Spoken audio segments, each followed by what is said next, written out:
This is All India Radio. In the program Spotlight Year-Ender Series 2021, now we bring you a discussion on defense preparedness of the nation. The participants are Major General Ashok Kumar, Security Analyst, and Ajay Banerjee, Journalist. We are discussing the military modernization and the readiness of the armed forces of the country. General Saab, the two-front war scenario which we face with Pakistan and China, what is the reality check you can provide to our listeners with regards to readiness of the forces, with regards to take on a two-front war with Pakistan and China?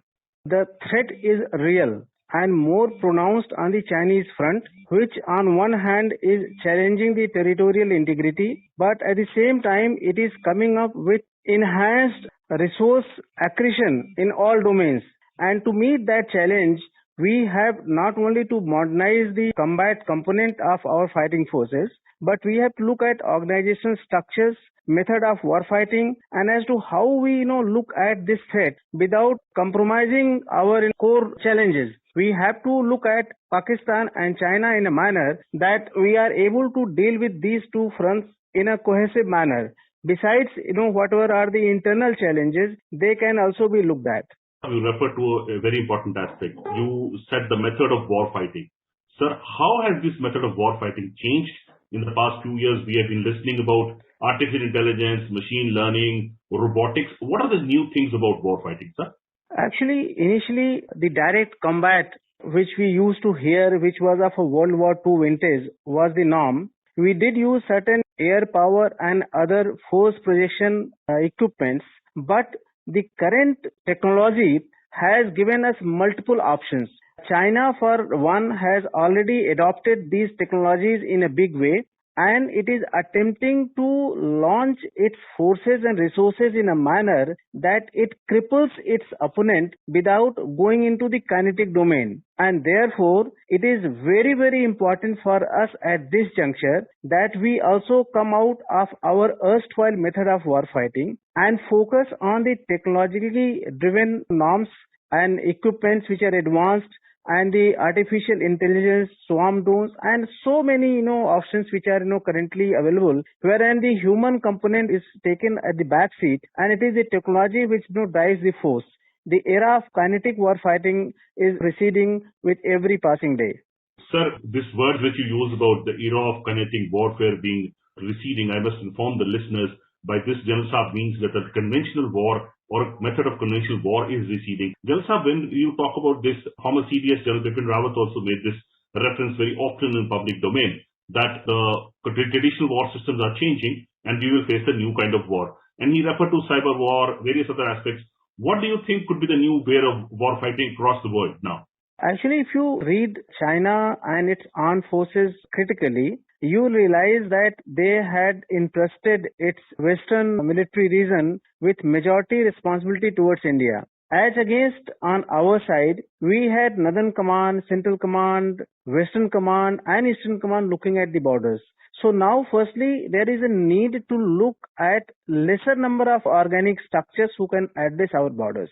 Secondly, so far we have been fighting the war by mutual cooperation between the three services, that is Army, Navy and Air Force. Though we have succeeded, but we have had the pitfalls also if we analyze the wars critically. When I say pitfalls, basically I mean that their optimum capability could not be utilized.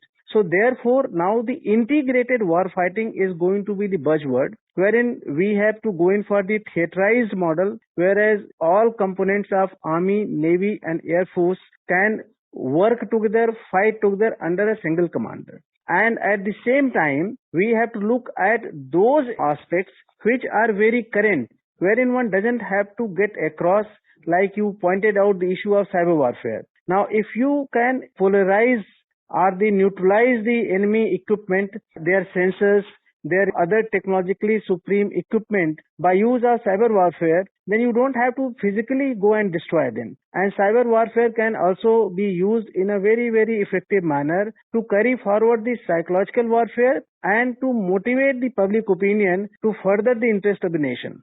Sir, there have been talk about the change of how we will bring about theaterization. General Bipin Rawat kick-started the work, kind of a template is ready, that there will be certain theaters. Some work has been done, aviation brigades have been created in the east, and some specific sectors there have been military exercises with regards to maritime focus and also on the western borders.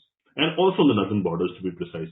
Sir, this theaterization concept, how long does this take to gel together? And this will depend, and how important is this for the military readiness of the nation? Very pertinent issue you have brought out. One is the aspect of theaterization. But theaterization by itself will not bring in a major change unless its other constituents are also looked at in a serious manner. For example, the creation of integrated battle groups, in short IBGGs.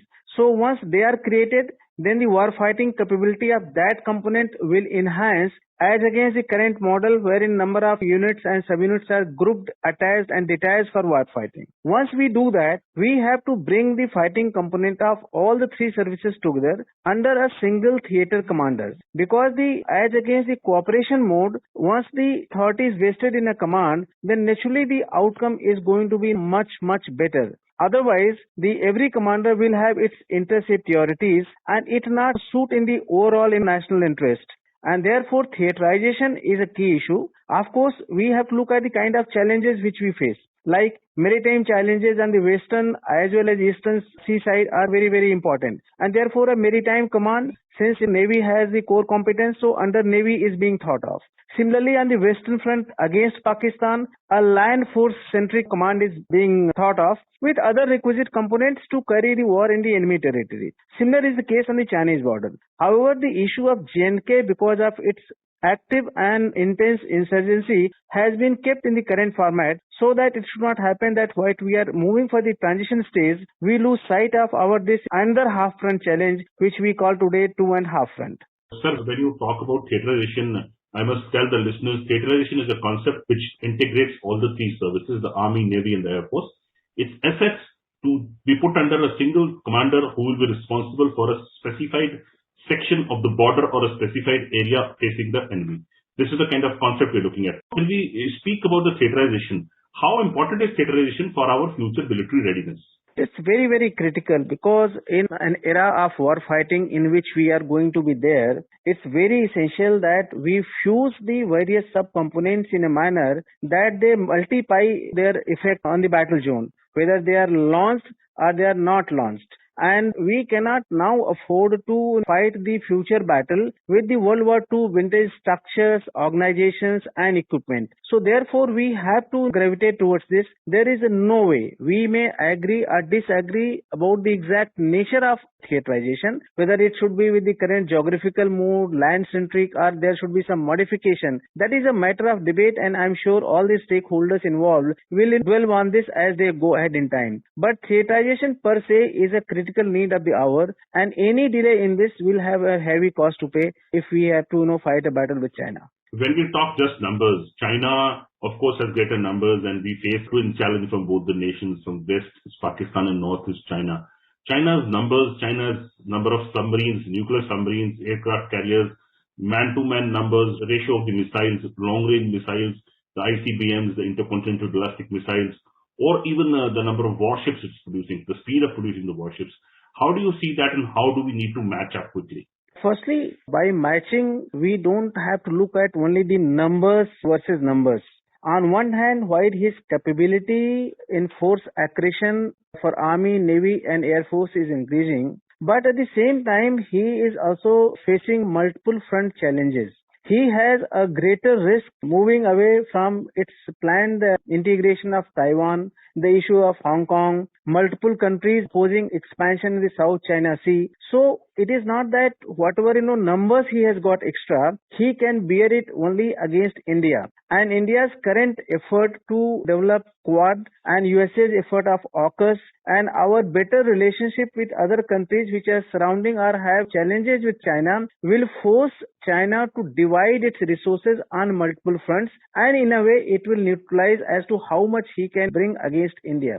Side by side, you brought out an issue of submarine capability and also the aircraft carrier. While we have to also go ahead with larger production, both in terms of speed and capacity, we have to also leverage the availability of the islands like Andaman Nicobar Islands, Lakshadweep Islands and other places of where we have good relations like Maldives and Sri Lanka, wherein we can utilize these land-based resources for projection of Navy and for deep blue water capability. But it is true that we have to move fast we have to move with accuracy, we have to move with higher technological projections, and we have to gravitate towards the defensive mode to offensive mode so that we, rather than depending on other countries, can take on China one-on-one should the necessity so arise.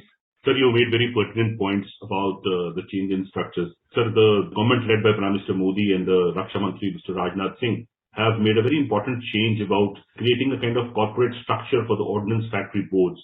And each of the factory boards now have sector-specific factories under them to produce weapons, equipments, ammunition as per the requirement of the nation. How important do you see this change of making the ordnance factory board factories into corporate entities working like a private sector? I think this is one of the major military reforms which has been undertaken. While on that count, it is an excellent job, and we are expecting these newly created public sector undertakings to stand on their own and do their duty, including the issue of exports, so that they can raise their finances. However, we have to be also very conscious of one important fact. The war can start at any point of time. And therefore, there will be certain components of these public sector undertakings which will need to be preserved, even at the cost of not producing anything, which we call the sunk cost. Like if we have a line producing a particular type of ammunition. In today's time, you may require, let's say, 1,000 ammunition per year. But if the war is joined, suddenly your requirement will go up. But if you have wound up those assembly lines, then your capacity to produce that will recede. So we have to have the dual approach. On one hand, we have done well to create these public sector undertakings, but at the same time, the support of the government and armed forces will continue to be provided to these public sector undertakings, so that whatever is required for war fighting, that resource is preserved, and it should not be looked at only pure financial viewpoint. Sir, I will not get into a blame game. But our decision-making processes at the Ministry of Defense vis-a-vis new equipment, purchase, acquisitions have been slow when compared to the requirements of the forces. By slow, I mean not in a real term, but a relative term. It could have been done in, say, 4 years, it's happened in 8 years, or even longer. The specific example is of the fighter jets, which we have tendered once, cancelled, and then again looking at more fighter jets. We are running short of fighter jets, sir. There is a very critical component. We are talking of armed drones. The talk is going on for the past 2-3 years. How do you think this speeding of the process needs to be done, especially in terms of air power, the drones, armed drones, or the fighter jets? Actually, the air arm is the most important component of any future war. Recently, we concluded this, 50th year of celebration of 1971, and you will recall that para drop on 11 December 71 at Tangail by 2 para was the one which brought in this kind of major change. And similarly, its absence in 1962, we had to heavy price to pay. So for any future, the air arm is going to be very, very important. And whatever be the decision-making process we are currently engaged in, I personally feel it requires a total sea change. Currently, due to certain involvement of some people or some activities, whatever be said, without pointing any finger to anybody, there is a kind of trust deficit in the environment to the government employees, to the people who are in public. Even the government is brought to the Supreme Court, and a lot of things happen. So therefore, processes are made in a manner that the responsibility is not, people are not there to take effective decisions. And in longest process which has been outlined in the defense procurement procedure, despite so-called ESA process, we are actually not in a condition to fight any realistic war. This is something which the government has to look very, very seriously, even at the cost of some blunders, though the action must be taken, but the decision-making process has to be speeded up. The current time which is taking to take a decision, by the time that equipment comes, it is already on the verge of becoming obsolete or out of fashion. So therefore, it's very important, as you have rightly caught on that, the decision-making process has to be fastened. The people have to be believed. There has to be hand-holding, because if we all have to work for a common goal of the nation building and to build up our national infrastructure in the armed forces, we have to be supportive rather than being after each other to ensure that who has gone wrong where. Thank you, General Shaw, for speaking to us at All India Radio. You were listening to a discussion on defense preparedness of the nation. The participants were Major General Ashok Kumar, Security Analyst, and Ajay Banerjee, Journalist. This program was produced and presented by the News Services Division of All India Radio. You can listen to it on our mobile app, News on AIR. This program is also available on our YouTube channel, News on AIR Official. You may email your opinion about this program at airnsttalks@gmail.com.